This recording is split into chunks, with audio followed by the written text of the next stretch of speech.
자, 오늘 말씀 제목은 성령이 오셨네입니다.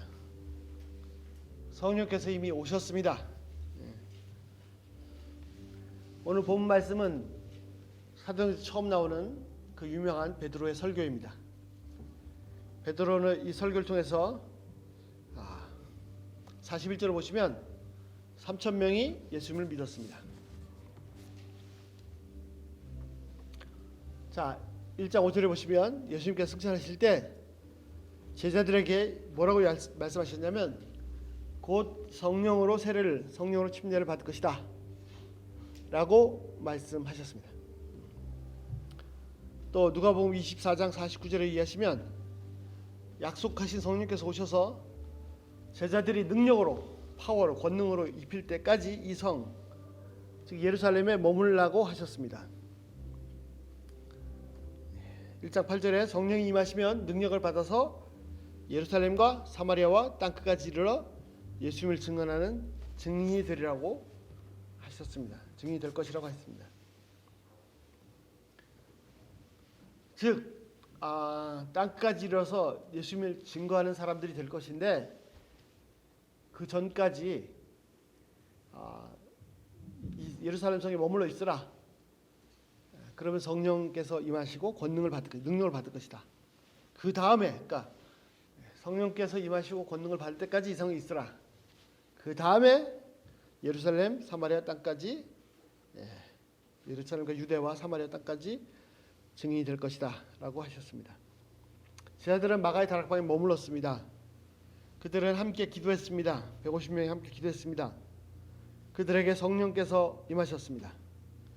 그리고 성령의 충만함을 받고 성령께서 각자 말하게 하시는 대로, 자기가 얘기하는 게 아니라 성령께서 말하게 하신 대로 나가서 각자 다른 나라 말들로 하나님께서 하신 큰 일을, 즉 복음을 전했습니다. 그랬더니 예루살렘에 모여있던 로마 제국 내 여러 나라에서 온 유대인들이, 또 유대교에 들어온 이방인들이 각자 자기 출신 지방 말로 하나님의 일을 듣게 되었습니다. 그래서 사람들이 놀랐습니다. 11절에 보시면, 2장 11절에 보시면 하반절에 우리가 다 우리의 각 언어로 하나님의 크신 일을 말함을 듣는도다 하고, 그런데 그 중에는 어떤 사람들, 조롱하는 사람들도 있었습니다. 13절 보시죠. 또 어떤 이들은 조롱하여 이르되 그들이 세술에 취하였다 하더라. 많은 사람들이 놀랐지만 일부 조롱한 사람도 있었습니다. 술 취했다. 그때 베드로가 11 사도들 가운데서 소리를 높여서 얘기를 합니다. 그래서 그의 설교가 시작됩니다. 그것이 이제 14절부터인데요.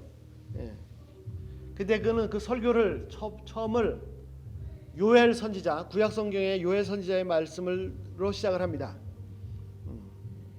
요엘 선지자가 무슨 말을 했습니까? 그 내용이 오늘 보고자 하는 17절부터 21절까지입니다.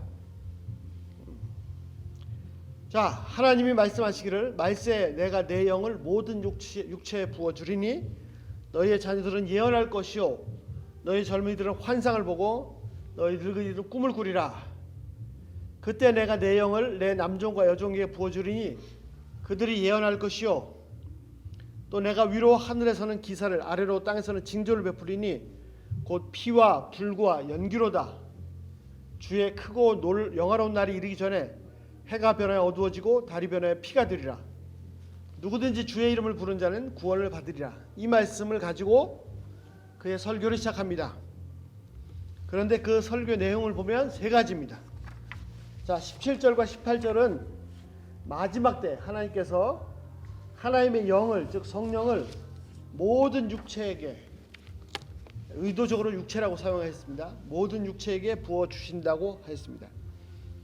자녀들, 젊은이들, 나이 든 분들 다 부어주고 심지어 종들에게까지, 남종, 여종에게까지 다 부어주십니다. 그래서 예언을 하고 꿈을 꾸고 환상을 봅니다. 우리 둘째, 저희가 웨이크홀을 살 때 하나님께서 장래 하실 일을, 소망을 꿈으로, 비전으로 주셨습니다. 자, 두 번째 내용은 주님의 크고 영화로운 날, 즉 하나님의 영광스러운 날이 되기 전에 큰 재앙이 지금까지 보지 못했던, 지금까지 듣도 보도 못한, 있지도 않았던 엄청난 재앙이 있을 것이다. 즉 예수님께서 영광 중에 오시고 그 나라를 회복하기 전에 7년 대환란이 있을 것을 말씀하셨습니다. 그래서 세 번째, 그런 속에서도 21절 누구든지 주의 이름을 부른 자는, 예수님을 영접한 자는 구원을 받을 것입니다. 이 세 가지 내용을 요엘 선자가 얘기를 하고 있습니다. 그런데 요엘은 이 말씀을 가지고 지금 자신들이 겪고 있는 현상을 설명합니다. 성령께서 임하시고 사도들이 각자 다른 나라 말로 성령께서 하게 하신 대로 말을 하고, 그것을 보고 사람들이 놀라고 어떤 사람들은 술 취했다 조롱하는 이런 상황에서 지금 자기들이 겪고 있는 이 상황을 이 요엘 선지자를 말씀을 가지고 얘기를 합니다. 17절에 보시죠. 16절에 보시죠. 15절 죄송합니다. 때가 제3시, 3시라는 것은 6을 더하면 9죠. 지금 시간으로 얘기하면 9시입니다. 오전 9시 3시니까 너희 생각같이 이 사람들이 취한 것이 아니다. 자, 사람들은, 사도들이 각 나라 방언으로 하는 것을 듣고 성령이 충만해서 하나님의 큰 일을 말하고 있는데, 하나님 큰 일을 말하고 있다라고 했는데, 그 중에 일부 어떤 사람들은 13절에 보신 것처럼 조롱하면서 세술에 취하였다라고 하였습니다. 그런데 사도 베드로는 세술에 취한 것이 아니고 요엘 선지자의 말처럼 하나님의 성령을 부어주신 거다라고 설명하고 있는 것입니다. 아침 9시니까 술을 취할 수가 없다라고 설명하고 있습니다. 그렇습니다. 성령으로 충만하면 다른 사람들이 볼 때는, 모르는 사람들이 볼 때는 술에 취한 것과 비슷하게 보일 수가 있습니다. 술에 취하면 사람들이 어떻게 되죠? 술 마시는 주당들이 하는 말이 있어요. 어떻게 말합니까? 처음에는 사람이 술을 마시고, 두 번째는 술이 술을 마시고, 세 번째는 술이 사람을 마신다.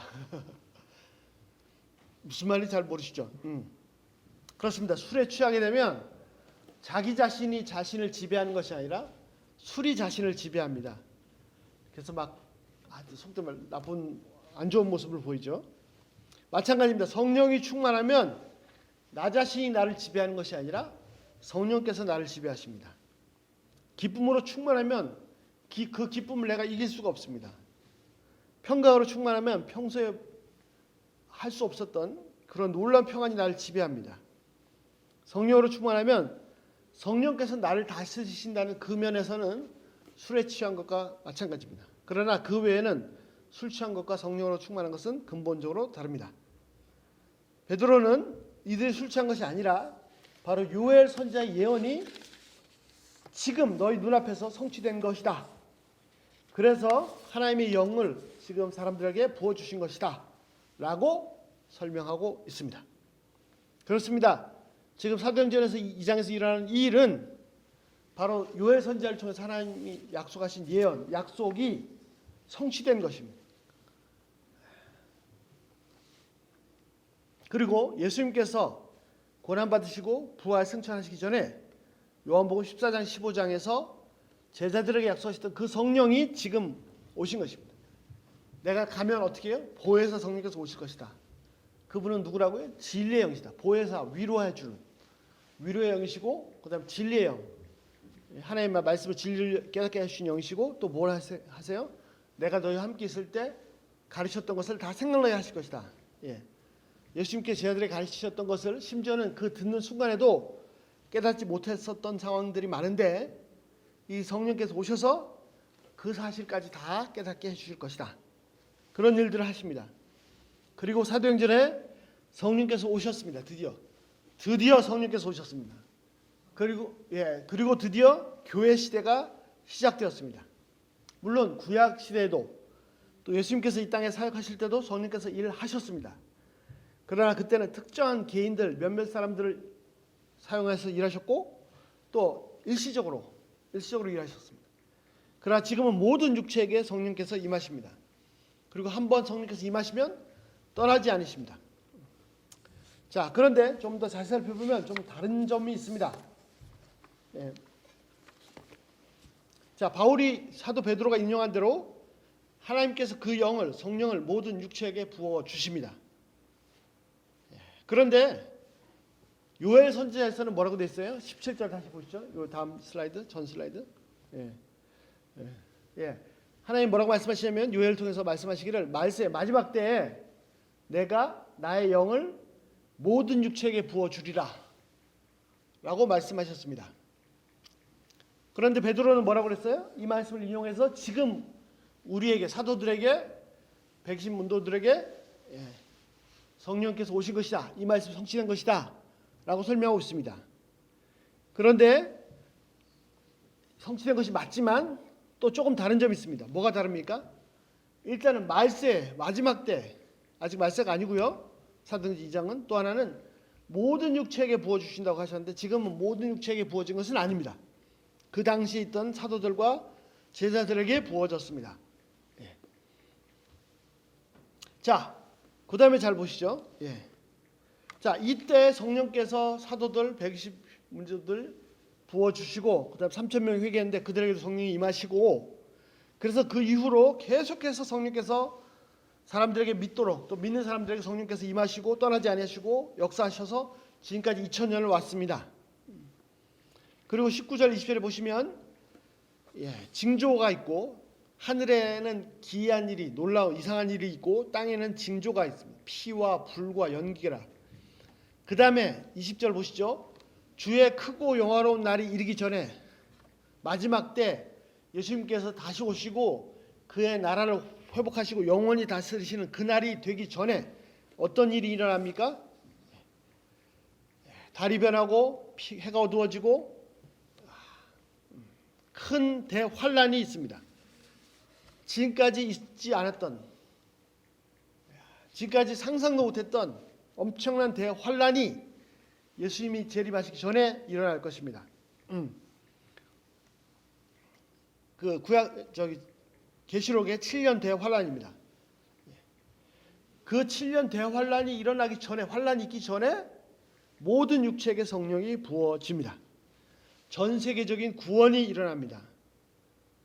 그래서 21절 세 번째 내용은 뭐죠? 주의 이름을 부른 자는 구원을 얻으리라. 마태복음 24장 14절, 이 천국 복음이 모든 믿는 자에게 증언되기 위하여 온 세상에 전파되리니 모든 족속의 민족에게 그제야 끝이 오리라. 그렇습니다. 하나님의 복음이, 자, 예수님이 재림하시기 전에 대환란이 있고 그 전에 어떤 일이 일어납니까? 하나님의 복음이 세상 모든 종족에게, 족속에게, 피플 그룹에게, 나라가 아니고 전파될 것입니다. 그리고 그 다음에 세상 끝이 올 것입니다. 예수님 말씀대로 예루살렘과 온 유대와 사마리아 땅끝까지, 즉 땅끝까지 복음이 다 전파될 것입니다. 마태복음 24장 14절 종말을 말씀하실 때 모든 족속에 복음이 다 전파된다. 사도행전에 모든 땅끝까지 복음이 전파된다. 21절에 주의 이름 부른 자는 다 구원 얻는다. 17절에 뭐죠? 모든 육체에게 성령이 부어진다. 같은 얘기입니다. 모든 육체에게 성령이 부어질 때 그들이 예수님을 구세주로 영접하고 주님으로 고백하고 구원을 받습니다. 자, 성령께서 무슨 일을 하십니까? 요즘은 성령께서, 성령을 얘기하면 많은 사람들이 무슨 얘기를 하냐면 방언, 막 혀가 돌아오고 방언, 또 치유, 예언 등을 생각합니다. 근데 사도행전 2장의 방언은 어떤 방언이었죠? 자기 각 출신 지역 사람들이 알아들을 수 있는 그런 나라 말이었어요. 요즘식으로 얘기하면 뭐 독일에서 온 사람 독일어로 듣고, 스페니시는 스페니시 듣고 이렇게. 자, 그런데 성령께서 하시는 가장 중요한 사역은 뭐냐면 그런 것이 아니라 가장 중요한 사역은 바로 구원입니다. 영혼을 구원하는 것입니다. 누구든지 예수님의 성령이 아니시면 예수를 주라 시인할 수 없습니다. 또 요한일서에 사도 요한이 말합니다. 4장 1절부터 3절, 사랑하는 자들아 영을 다 믿지 말고 오직 영이 하나님께 속하였나 분별하라. 많은 거짓 선지자가 세상에 나왔습니다. 이로써 너희가 하나님의 영을 알지니 곧 예수 그리스도께서 육체로 오신 것을 시인한 영마다 하나님께 속한 것이요. 예수님은 하나님이신데 우리처럼 육신으로 이 땅에 오셨다. 예수님은 인간이시듯이 하나님이시다. 이것을 신한 영마다 하나님께서 하나님의 영이요 하나님께 속한 것이고 예수를 부인하는 시인하지 않은 영마다 하나님께 속한 것이 아니니 곧 적그리스도 영이라. 오리라 한 말을 너희가 들었거니와 벌써 세상에 있느니라. 예. 자, 성령만이 하실 수 있는 유일한 일이 있는데 그것이 뭐냐면 예수님을 나의 구세주로 고백하게 하는 것입니다. 성령이 아니시면 누구도 예수를 구세주라 메시아라고 고백할 수가 없습니다. 내가 이미 예수님을 구세주로 영접했다면 이미 성령께서 내 안에 역사하신 것이고 내 안에 임재하신 것이고 성령께서 또한 그 이후에 막 나갔다 들어왔다 하실 수가 없습니다. 그리고 내 안에 성령께서 임하시면 다른 악령이 절대로 들어올 수 없습니다. 성령께서 악령과 함께 살 수가 없습니다.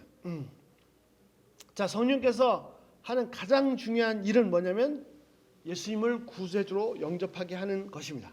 예. 자, 성령께서 모든 육체에게 부어주셨다는 것은 모든 육체가 예수님을 구세주로 메시아로 시인했다는 말입니다. 사도행전 2장도 사도들에게 120명의 제자들에게 성령께서 임하셨을 때 어떤 일이 일어났습니까? 3,000명이 예수님을 영접했습니다. 그들 3,000명이 가슴이 찔리고 자기의 죄로 인해서 아파하고 예수님을 구세주로 영접한 것은 성령께서 역사하셨기 때문에 가능하신 것입니다. 성령께서 일하지 않으시면 그들이 예수님을 영접할 수가 없습니다. 하나님께서 요엘 선지자를 통해서 예언하시고 예수님께서 제자들에게 여러 차례 약속하셨습니다. 바로 하나님의 영, 성령, 보혜사께서 오신다고. 그리고 그 성령께서 오셨고 2000년 동안 그 성령께서 우리 가운데 역사하셨고 이제 마지막 때 말세가 되기 전에 모든 육체에게, 물론 모든이라고 해서 한 사람도 빠짐없이라는 말 아닙니다.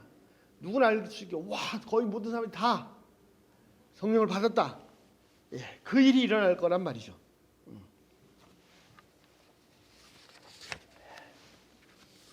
그렇습니다. 오순절날 오신 성령께서 교회 시대를 여셨고 지금까지 세상에서 강력하게 역사했습니다. 이제 마지막 대환란이 시작되기 전에 크고 영화로운 주의 날이 이르기 전에 주님께서 다시 오시기 전에 모든 육체에게 성령께서 역사하실 것입니다. 마지막 때 엄청난 대부흥이 한번 있을 것입니다. 모든 족속이 다 예수님을 영접하는 땅까지 복음이 전파되는 이 엄청난 일이 있을 것입니다.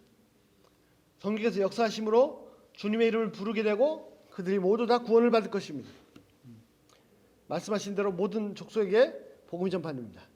자, 이제 세상의 끝, 종말, 말세, 그 말세도 끝에 와 있음을, 끝의 끝에 와 있음을 봅니다. 예수님께서 무화과 잎의 나무를 비유하셨습니다. 마가복음 14장, 마태복음 24장. 그때 인자의 징조가, 예수님의 징조가 하늘에서 보이겠고 그때 땅의 모든 족속이 통곡하며 그들이 인자가 구름 타고 능력과 큰 영광으로 오는 것을 보리라. 31절 그가 큰 나팔 소리와 함께 천사들을 보내리니 그들이 택하신 자를 하늘 이끌어서 저까지 사방에서 모으리라. 휴거죠. 32절 무화과 나무의 비유를 배우라. 그 가지가 브랜치가 색깔이 변해서 연해지고 잎사귀를 내면 여름이 가까운 줄 너희들이 알지 않느냐. 이와 같이 33절 너희도 이 모든 일을 보거든 인자가 가까이 곧 문 앞에 이른 줄 알라. 예수님께서 말씀하신 여러 징조들 그런 것들이 보이면 이제 예수님께서 다시 오실 때가 됐다. 종말이 됐다. 이 세대가 끝났다라는 것을 알으라는 말입니다. 그렇습니다. 예수님께서 다시 오십니다. 자, 무화과 나무의 가지가 색깔이 연하게 변하고 잎사귀가 낼 때가 되면 이스라엘 사람들은 여름이 가까운 줄 압니다. 마찬가지로 여러 가지 예수님 말씀의 징조들이 나타나면 종말이 가까운 줄 알라라는 것입니다. 그 중에 대표적인 사건이 뭐냐면 이스라엘입니다. 무화과 나무는 이스라엘을 상징합니다. 이스라엘 나라는 1948년에 회복되었습니다. 거의 이제 70년 가까이 되죠. 65년 지났습니다. 그들의 성스러운 도성 예루살렘은 1967년에 6.1 전쟁 이후에 회복이 되었습니다. 그리고 마지막 하나 더 회복될 것이 있는데, 자, 나라가 회복됐고 도시가 예루살렘 성스러운 도시가 회복됐고 마지막 하나가 회복될 것이 뭐냐면 예루살렘 성전입니다. 성전. 이 성전 회복만 남았습니다. 지금 상황으로는 이 성전 회복이 불가능한 것처럼 보입니다. 그러나 2000년 이상을 방어하던 이스라엘 나라를 회복하는 것은 진짜 불가능한 일이었습니다. 그런데도 이루어졌습니다. 이제 성전만 회복되면 진짜 세상 종말입니다. 예수님께서 다시 오실 때가 진짜 임박했습니다. 자, 예수님께서 다시 오시기 전에 두 가지 뭐가 있었죠? 대환란이 있습니다. 그리고 지금까지 없었던 대부흥이, 엄청난 구원이, 영혼의 대추수가 있습니다. 자, 마지막 때를 살고 있는 우리가 확실히 알아야 될 것이 한 가지 있습니다. 그것은 뭐냐면 2000년 전에 이미 성령께서 우리 가운데 오셨다는 것입니다. 능력으로 우리 가운데 일하고 계신다는 것 사실입니다. 성령께서 이미 오셨습니다. 이 사실을 명심해야 됩니다. 알아야 됩니다. 이것이 믿음입니다. 성령께서 오신 것을 모르고 그냥 육체 가운데 살 수도 있습니다. No. 말씀의 근거에서 볼 때 성령께서 이미 임하셨습니다. 내가 예수님을 영접했습니까? 고백했습니까? 성령께서 하신 일이십니다. 성령께서 내 안에 임하셔서 하신 일이고, 그러면 성령께서 내 안에 계십니다. 떠나지 않으십니다. 그런데 내가 성령께서 계신 것을 모르고 또는 인정하지 않으면, 불신하면 성령께서 역사할 수 없습니다. 또 내가 몰라서 계속 육에 속한 것, 영의 생각은 생명이, 육의 생각은 사망이라. 영에 속한 자는 영의 생각 일을 생각하니, 또 육에 속한 자는 육의 일을 생각하니, 영의 생각은 생명이요, 육의 생각은 사망이라. 내가 모르고 계속 육체적인 것만 생각하면 성령께서 계셔도 충만할 수가 없고 능력을 나타낼 수 없습니다. 그런데 말씀으로, 영에 속한 것, 하나님의 말씀을 생각하고 성령으로 충만하면 그분의 권능을 체험할 수 있습니다. 성령께서 나를 지배하십니다. 다른 사람이 볼 때는 술 취한 것처럼 내가 나를 지배하는 것이 아니라 성령께서 지배하셔서 도저히 기뻐할 수 없는데 기뻐하고, 평강이 나를 지배하고, 이런 사람이 평안할 수가 없는데 자유하고 신비한 새로운 세계를 경험합니다. 자, 그리고 성령께서 하시는 가장 큰 사역은 뭐냐면 한 영혼을 구원하는 것입니다. 내가 복음을 전할 때 구원의 역사는 성령께서 하시는 일입니다. 자, 이 사실을 알아야 됩니다. 성령께서 이미 오셨고 내 안에 임재하 계시고 내 가운데 구원을 이루셨고 또 나를 통해서 구원의 역사를 이루실 것입니다. 이 사실을 알아야 됩니다. 사도행전 1장 8절이 뭐냐면 땅까지로 내 증인이 될 것이다지 되라가 아닙니다. 될 것이다. 너희는 그렇게 될 수밖에 없다. 자, 이 사실을 확실하면 무엇을 해야 됩니까? 성령께서 오셨고 권능으로 역사하시기를 원하십니다. 그리고 역사하실 것입니다. 그래서 증언케 하실 것입니다. 그리고 구원의 역사를 이루실 것이고 마지막 때 대부흥을 이루실 것입니다. 세상 모든 족속이 다 복음을 듣게 될 것입니다. 자, 그럼 무엇을 해야 됩니까? 우리가 해야 될 일은 딱 한 가지 있는데 그것은 바로 기도입니다. 오순절 성령께서 임하실 때 그들은 예루살렘에 머물면서 마가의 다락방에서 합심하여 기도하고 있었습니다. 기도할 때 성령께서 임하셨고 위대한 사도들의 삶이, 증인들의 삶이 시작되었습니다. 그 후로 수많은 영혼들을 구원하는 성령의 사역이 시작되었습니다. 지금까지 왔습니다.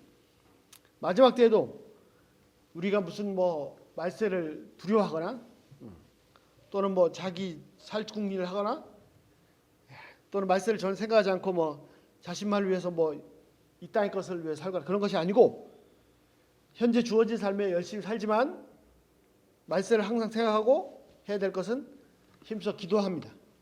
그래서 모든 육체의 성령께서 임하시고 구원하시는 그 위대한 성령 사역을 준비하는 것입니다. 우선은 오늘부터라도 우리가 각자 열심히 기도할 수 있기를 기도합니다. 그 다음에 성령께서 어떻게 역사하시는지, 어떻게 인도하실지 마지막 때를 잘 준비하고 성령의 위대한 역사를, 그 역사에 쓰임받을 수 있기를 기도합니다. 기도하겠습니다.